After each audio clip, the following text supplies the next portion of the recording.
Hello, everyone. Welcome to today's Get Ready for Greatness Lunch and Learn workshop. I'm Richard Cuff, president of CTI Marketing, founder of Nasimba Business Alliance, master greatness coach at GetReadyForGreatness.com, and host of the PS Factor podcast. Today, we are on day 18 of our 21 Days to Greatness series, and we're going to be talking about the habit of giving a little bit later on. Let me turn down this. I'm going to be talking about the habit of giving a little bit later on. And also, but I want to continue talking about the greatness zone. We've, over the last couple of days, we've been going through these um, five zones, particularly from the comfort zone all the way up to the greatness zone. And then yesterday, we focused a little bit more on the um, mediocrity or that mediocre zone and then the miraculous. So let's jump right in and then I'll share my screen here with you guys. And okay, so let's just go ahead and get started. The PS Factor 21 Days to Greatness uh, training and this lunch and learn is based on that 21 days to greatness training. So if you haven't had a chance to do so, go to getreadyforgreatness.com, set up your free coaching profile, and also get over to richardcuff.com where you will be able to catch all of the videos that I'll post and then as we're beginning to add more videos and more coaches, you're going to find the Get Ready for Greatness YouTube channel quite useful. Also, the Get Ready for Greatness .com page is going to be useful as well as we continue to build out this network of like-minded individuals who all recognize that greatness is within, and it's just up to us to get ourselves ready to prepare to bring this greatness out. The world obviously is awaiting our greatness to be able to take us to this next place that we're headed toward. So let's just continue. If you have been following along, we're talking about the greatness zone and the 7 habits to greatness. If you haven't had a chance to do so, please take advantage of the opportunity to download the workbook and try out the 21 Days to Greatness coaching. Um, $49 will get you the workbook. It'll get you the copy of Jay Forte's book, The Greatness Zone, and you'll be able to um, really understand what the coaching is about and what it's leading to, and then you'll be able to gain access to more training that we'll be introducing as I'm continue to bring Jay's work to the forefront. So you'll get a copy of the book. You will get to download the workbook, and you'll be able to join our private Facebook groups, all for that $49. That will then give you the opportunity to choose if you want to upgrade, or if not, you can just stay right there at the $49 and pay no more, and you'll be able to continue to have gain access to all of the useful services that you're going to find at our cultural capital marketplace, and as connecting to our other Nasimba Business Alliance members. So let's just start right here with the greatness zone. There are 7 different zones that we are going to be talking about. Number one, the mediocrity zone. Then there's the comfort zone, the fear zone, the knowledge zone, the growth zone, the greatness zone, and ultimately the miraculous zone. So to lay a little bit of a foundation, this Bible verse is just really says it all. In the beginning, God created the heavens and the earth was without form and void, and darkness was upon the face of the deep, and the Spirit of God moved upon the face of the waters. And just if you take that just in its even in its most poetic sense, if you don't see it and don't read it literally, you just see it that there is this emptiness, this beginning, but even in that beginning, there is something there. So But if in that beginning we are still and we are quiet, that's where everything wants to, that's where everything came from, and that's where everything wants to return to. And somewhere in between that quiet beginning, which will be become that very quiet end, because the beginning and the end are exactly the same.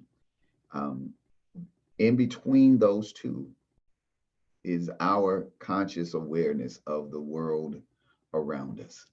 And so, as you're beginning to launch your business, we we're into a new world, a new awakening, and trying to put the genie back in the bottle, trying to go back to the way that we were, trying to force a fit governments to open or whatever it is that we're trying to do, it's not going to work. We are in a new era, a new place in time and in space, and no one knows what tomorrow will bring. There are no economic indicators that will be able to tell us anything about tomorrow. And it's a scary place to be in if you're not accustomed to that. And over the past 40 years, for me, it seemed like that was the way my life was. I had to learn and adjust to this place where it seemed like no, there was never any ground underneath my feet. There was never a space and time that I could measure and find out where I was. And and later, as I became comfortable with that, began to understand what it was, I realized that it was only once I was able to take my mind off the clock, the checkbook, the calendar, the map.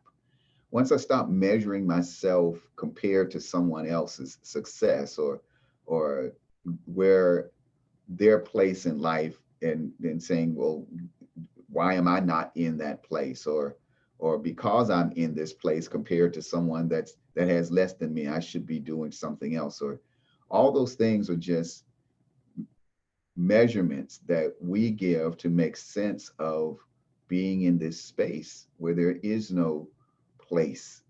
And it's a weird place to be in, but that's where we all are right now. And some people will be very successful in getting back to the norm, back to their comfort zone. But that's not where greatness is. And you'll see that in as we proceed. But in the beginning, what does this beginning look like? Everything is silent, and everything is still, and everything is dark.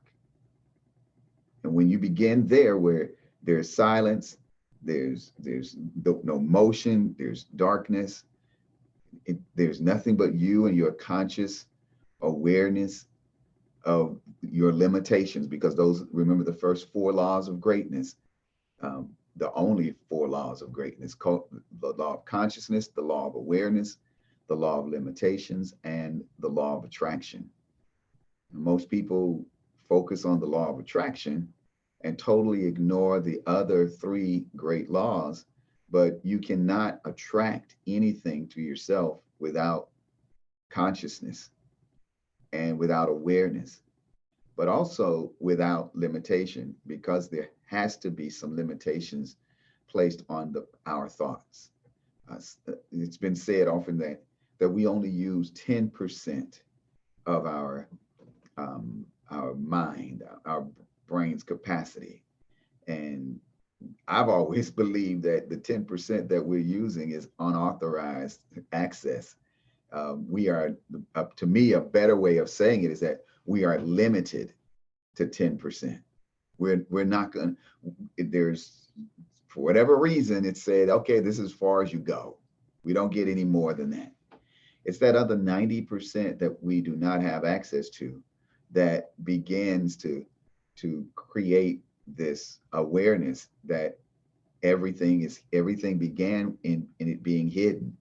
So even though the light comes on and things start to move and we start to make sounds and vibrations, and it creates this wonderful world in which we live, this conscious awareness, there's still so much that's hidden And if we can get back to that hidden place, get everything back to that still silence, that darkness, then we'll begin to understand who we are.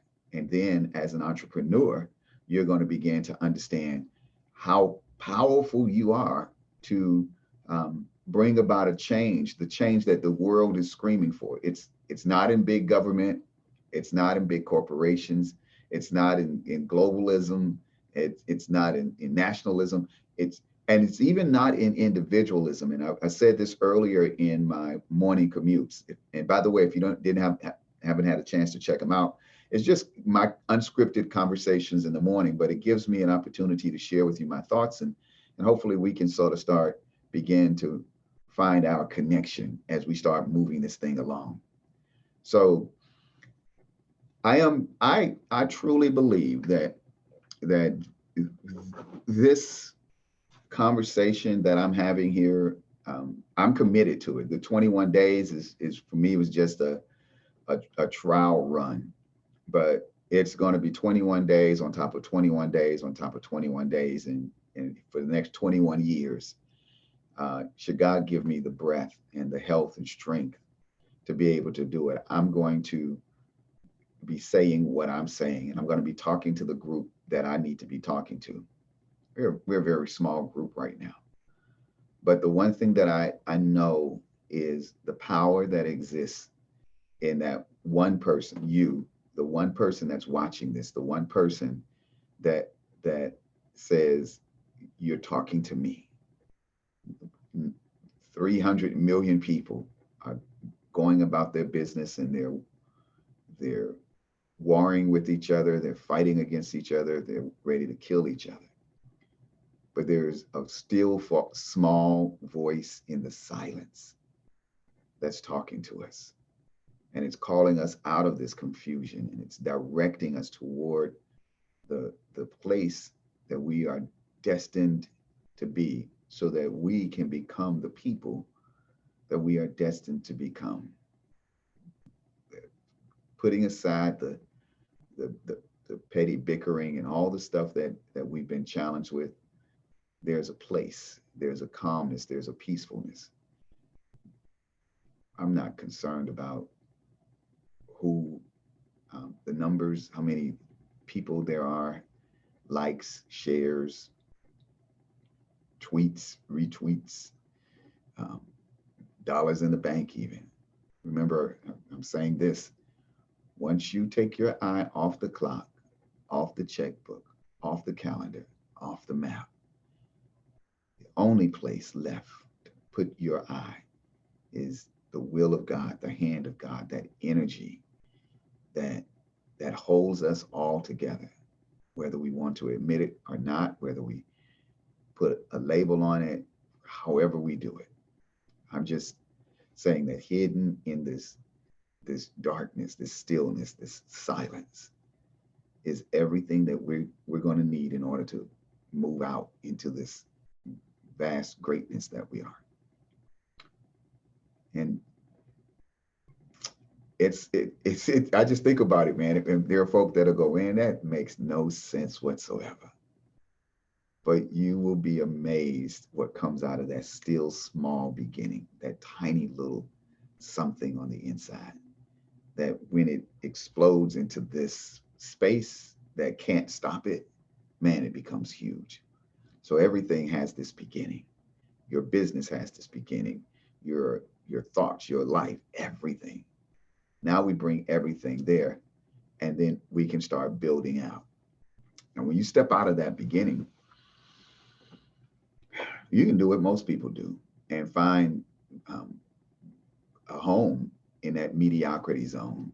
That's where you roll out of bed and you go into survival mode, and you lock into basic instinct and that fight or flight, and you go along to get along. Now, all of those may well sound like negatives, but believe me, I am not trying to diminish what it means to be in this zone, because there's a time and a place for mediocrity. And there's a time and a place to be hidden and not stand out. And a lot of us are hidden because the essence of who we are is so threatening to the existence of those that are in power. Because when you know that you are to inherit it all, when you know that your greatness awaits you, when you know that you know that you know that you know that you are the head and not the tail, that though you are in prison right now, you will be sitting on the throne, that there's a transformation and a transition that's going to take place, and it's not going to be by your might and your power, but there's a force that can't be denied. You can sit there in the mediocrity zone and be okay.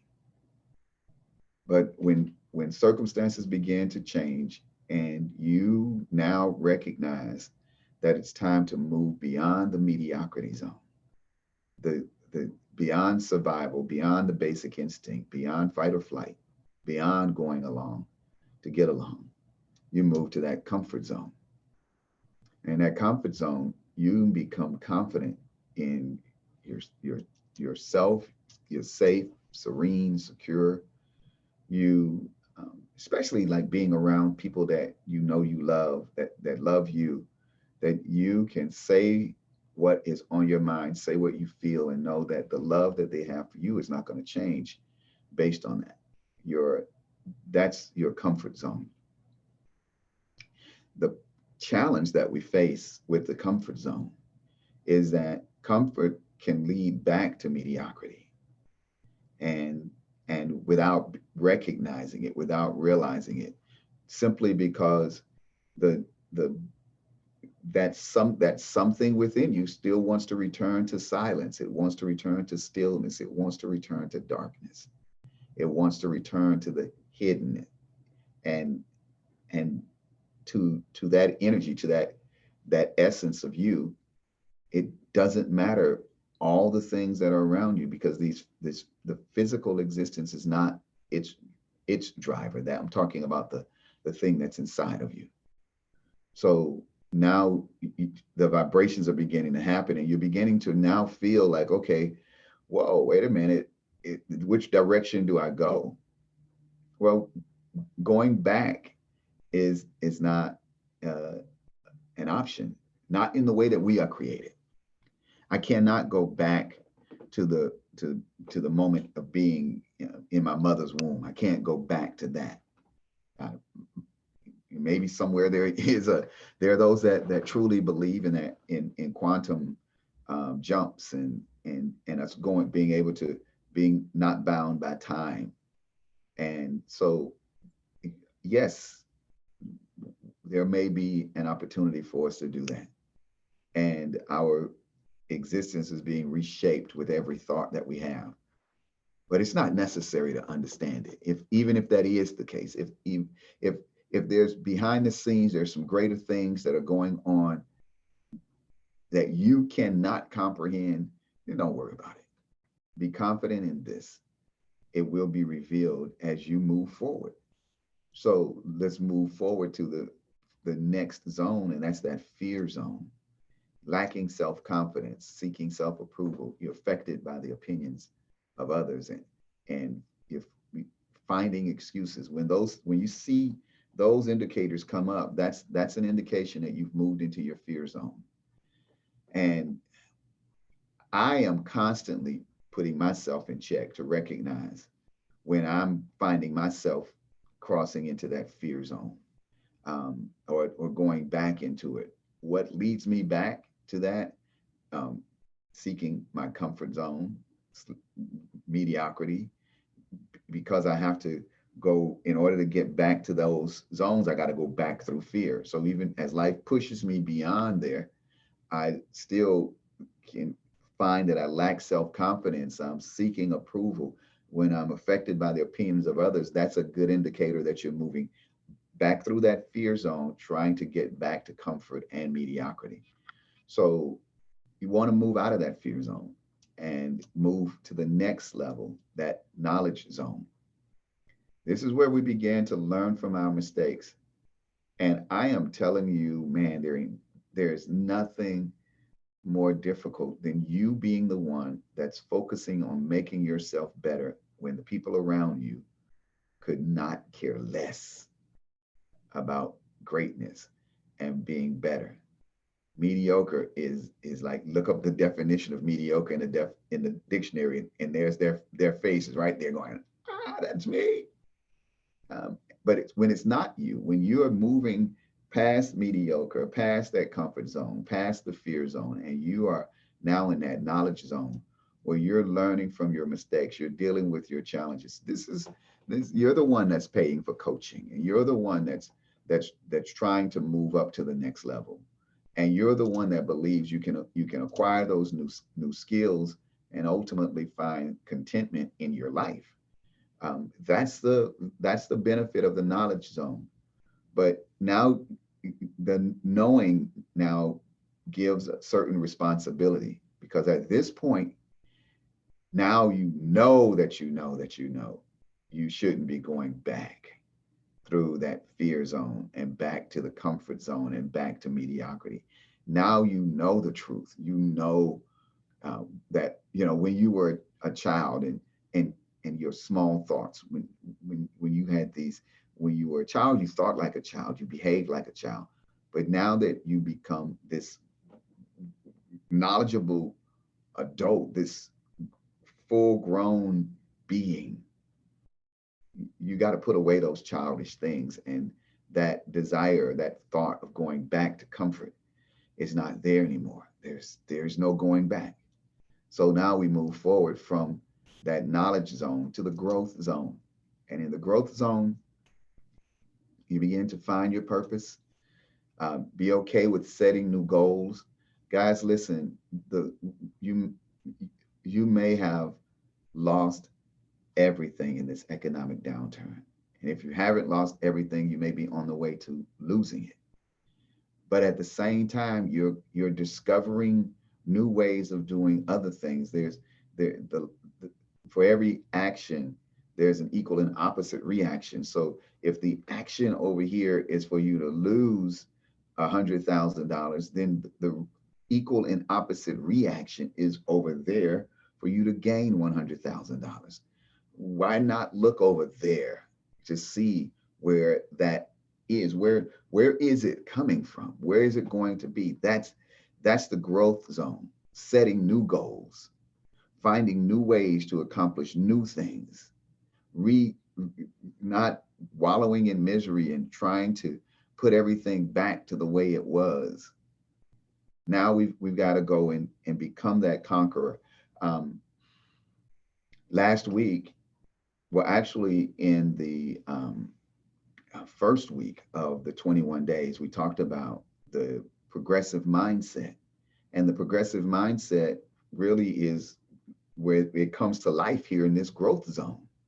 When you go from being that caveman with the fearful mindset, the caveman mentality, fearful mindset, evolving to the slave mentality with the angry mindset, evolve to the farmer mentality with the ornery mindset, evolve the fisher mentality with the protective mindset, evolve to the hunter mentality with the motivated mindset, evolve, grow to the warrior mentality with the conquering mindset.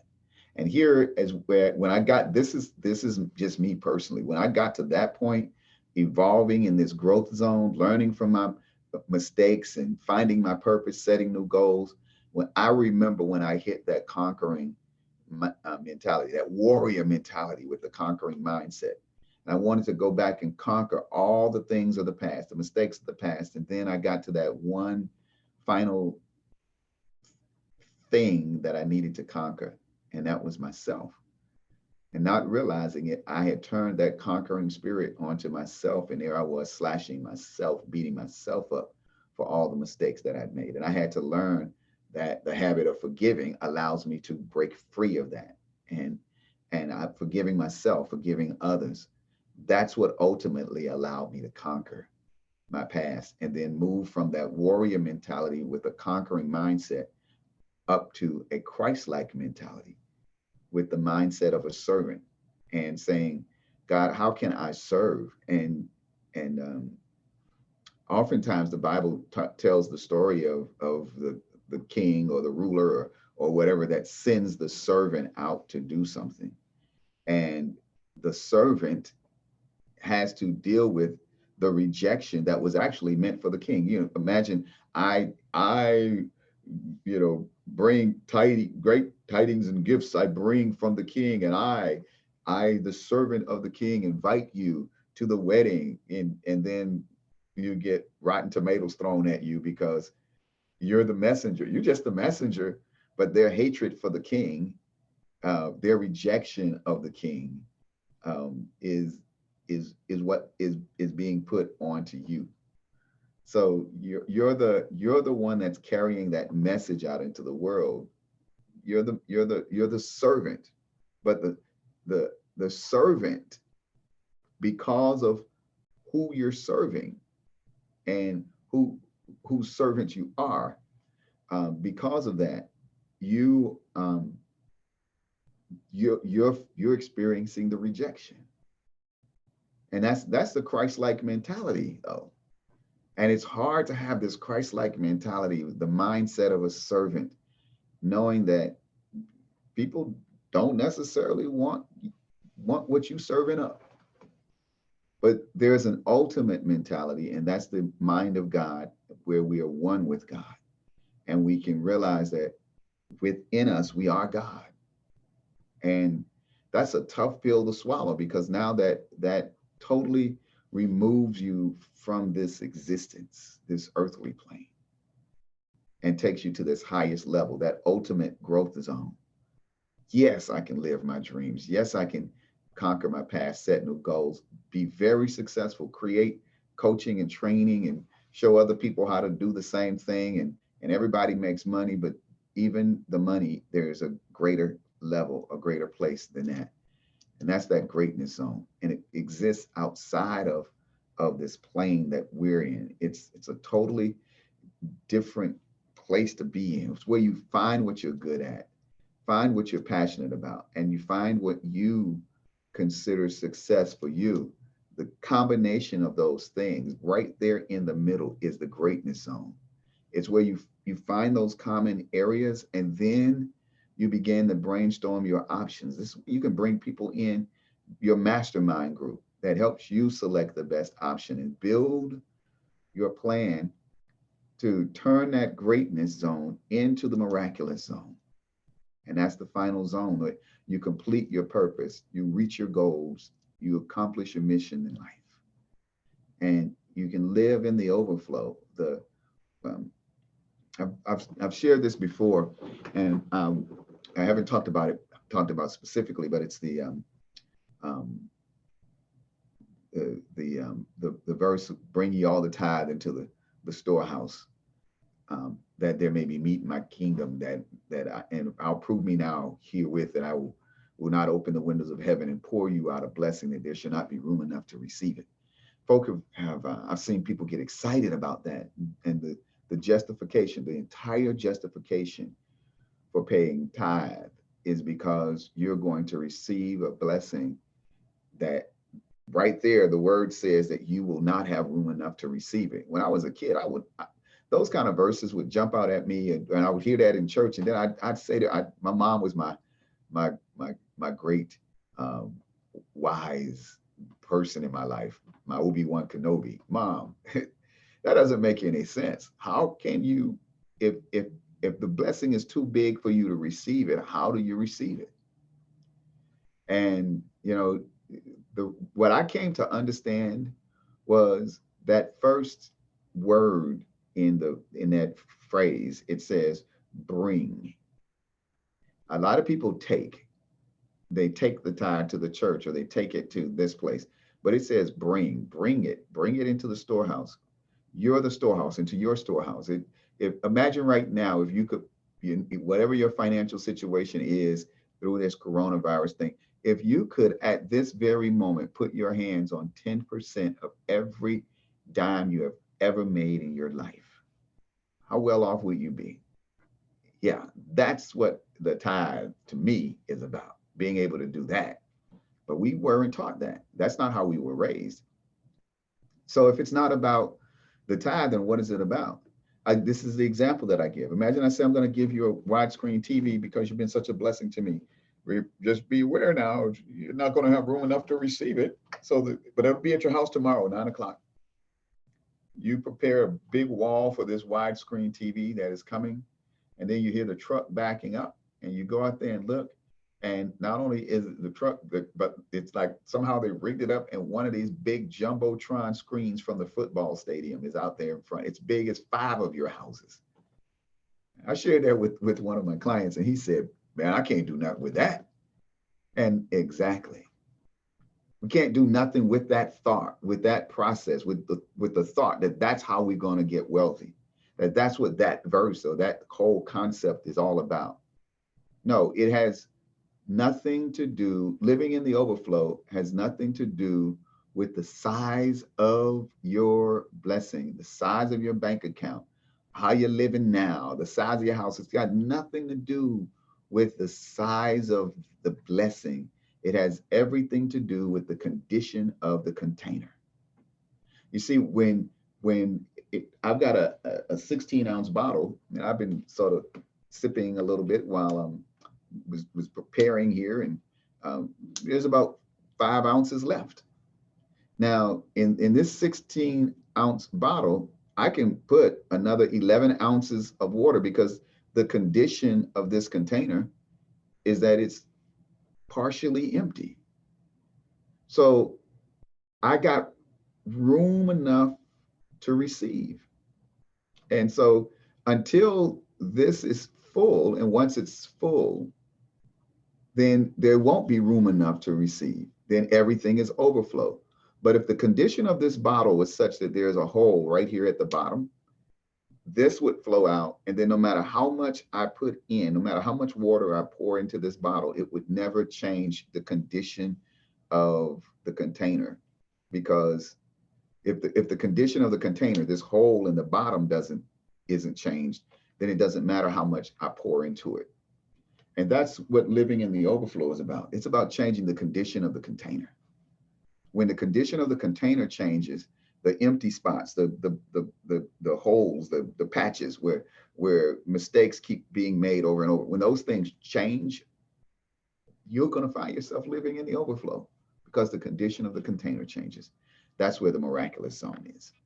So let me do this. I'm going to I'll shorten this thing up a little bit. We're going to go through these next couple slides here, because I want to wrap up with talking about the 7 stages, the seven habits to greatness. And in this course will help you understand the significance of balancing quality relationships with an effective and efficient use of time.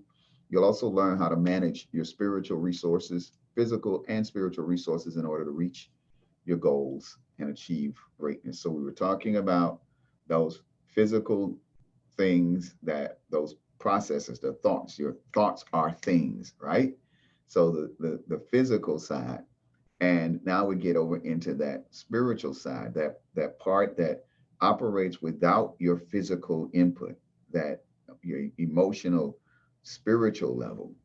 So the 7 habits to greatness recognizes thoughts versus emotions. Those thoughts are things, but your emotions are extremely fast subconscious evaluations. The situation before you even ask, it is already answered. That's that part of you. Before you even ask, I've already answered. That's that part of you. It is already, you don't have to ask your emotions to tell your feet to start running because something sounds scary. Your emotions has already triggered the adrenaline in your body to put strength and energy in your legs, and you're running before your thought even tells you what that sound was, because that's how powerful that part of you is. It's dealing with these 7 emotions. The first, surprise, turns everything on. I use the example of getting in your car. If before you crank it up, you just turn the car on, but don't crank it up, you'll see all of the lights light up, because what you're doing is you're sending energy through the entire system. And so every light pops on. And that's what happens in this surprise phase of these emotions, when the where that first response lights up everything, and it bypasses the physical and just energizes you on the spiritual emotional level. Then the response, what light actually lights up, is what does this light up the check engine light? Does it light up the check the brake fluid light? Does it light up to check the the washer fluid, the airbag? All those lights light up. Well, for you, the lights that light up are that fight or flight system. That's the first thing that's going to light up. Do I need to fear and start running? That's the flight. Or do I need to get angry and turn around and fight or flight?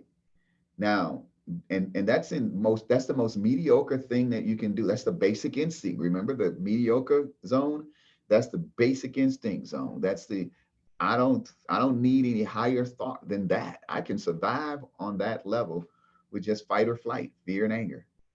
But then when I move up that comfort zone stage, that's the joy and sadness. Some people become comfortable in their sadness, but some people won't become comfortable until they can feel joy. And then beyond the knowledge and the growth zone where we should be growing, we get to that zone and we're not. And so the only thing we can express is disgust or contempt. But you can see those emotions moving along. Well, these habits that we develop along the way are what's going to help us to recognize what we're doing with our emotions, as we recognize over here on the physical side of the thoughts, and over on the spiritual side are these emotions. William Shakespeare said, some people are born great, some achieve greatness, some have greatness thrust upon them. Um, the Matthew 18:21 and 22 says, Peter came to ask the Lord, how often should I forgive someone who sins against me? 7 times. I was like, and probably I was like, that's a lot, right? And Jesus is like, no, not 7 times, but 70 times 7 and 490 times. Good Lord, that's a lot. Now, most people will read that and they'll read that to be Christianity is all about letting people walk over you based on that one verse right there. It's like you're supposed to be kind, you're supposed to be gentle and all that stuff. It has nothing to do with that. This is not about what the other person has done to you. Forgiveness is about what you are doing for yourself. And the whole concept, the whole thought about forgiving that many times is that you should make forgiveness a habit. And therefore, the first habit to greatness is the habit of forgiving. But this is what the Bible says, is this not the fast that I have chosen, to loose the bands of wickedness, to undo heavy burdens, to let the oppressed go free, break every yoke, Isaiah 58:6. So the habit of forgiving does those four things. And guys, I forgot to add that verse. There's 1 Peter 3:9. I'm going to be sure to insert it. But it says, not returning evil for evil or railing for railing, but contrariwise blessings. For in this you were called, that you may inherit a blessing. Doesn't say that it doesn't say the word forgiveness in that verse, but really that's the true essence of it. Is that once you get set free, loose these bands. Just look at that whole verse. Loose the bands of wickedness, remove the heavy burdens, set yourself free, break all the yokes around you. Man, now you're ready to inherit a blessing. That's habit number 1. Habit number 2 is the habit of releasing. That's most of us obviously can recognize that we are walking around with the bad memories, failed attempts, past hurts, and unhealthy relationships. But we don't realize that holding on to good things, also past successes, things in the past, that keeps us locked into the past. Oftentimes we won't let go of the good thing because the thought is that there will be no more good. But there is good to come. There's greatness in the future. And that's what these habits are about, is getting toward that greatness that is to come. Habit number 3 is the habit of loving. Loving yourself, loving your potential, and loving others without judging. That's really the key here in that. I remember when I started these habits, I had habit number 3 and 4 were habits number 1 and 2. I had 2 habits of greatness. That was 20, I was what, 22, 23 years old. And I was big into giving, and that's and loving and learning to, but I had not, I started with the habit of giving, and then went into the habit of expecting, and then back to learning to love myself. So and that's really where these whole 7 steps evolved out of. And honestly, the first one, the habit of forgiving, was actually the last one that I learned, because it's kind of interesting how they just sort of fell into place. But I came to understand that I couldn't get any of these things when I was not willing to forgive. So once I said to myself, I love me, here in the habit of loving, I learned to love myself, and my heart did backflips when I said that day. And but I also learned to love my potential, love others without judging. And then it brought me to the habit of fully understanding the habit of giving. And now I could be really focused. I decided that I would take a different approach to tithing. I would work on getting to the point to where I could give larger gifts, and with the intent and with the expectation that something would come of it. So I'm mentioning the habit of expecting, which we'll talk about tomorrow, but only because they're like these power wonder twins that they need to go together. You should never give without expecting. No farmer plants a seed in the ground and doesn't expect a return. And so that's what I want to share. I want to end on that today, with the habit of giving, that we should expect greatness. So not only are we getting ready for greatness and planting greatness, but we should expect greatness to be that which grows from our effort and from the seed that we plant into this ground. So I'm hoping that this is helpful. If you've watched, and however, whenever you come across this video, if it has reached you in any way or at any point in time, just drop a comment and let me know what your thoughts are, how it's impacted you, what maybe one thought, what changed, and please share it with your network, because what's going to begin to happen is groups, and small groups are going to be the thing that moves this economy along. But it's going to be the ability of these smaller groups to network with other groups when it's time to go out and get a resource and bring back to the group. And that process of small groups needing small things to survive will start creating that process to go outside the group and bring things in. Governments are going to respond differently. Businesses, corporations are going to respond differently than to us operating as groups as opposed to individuals. This rugged individualism, me, my, I, is not going to work in the place where this economy is now going. So let's continue to think on how we can begin to form these groups. And by the way, I can't control if you decide that you want to start a group around, disgust and contempt. Remember those emotions, fear, anger, joy, sadness, contempt, disgust.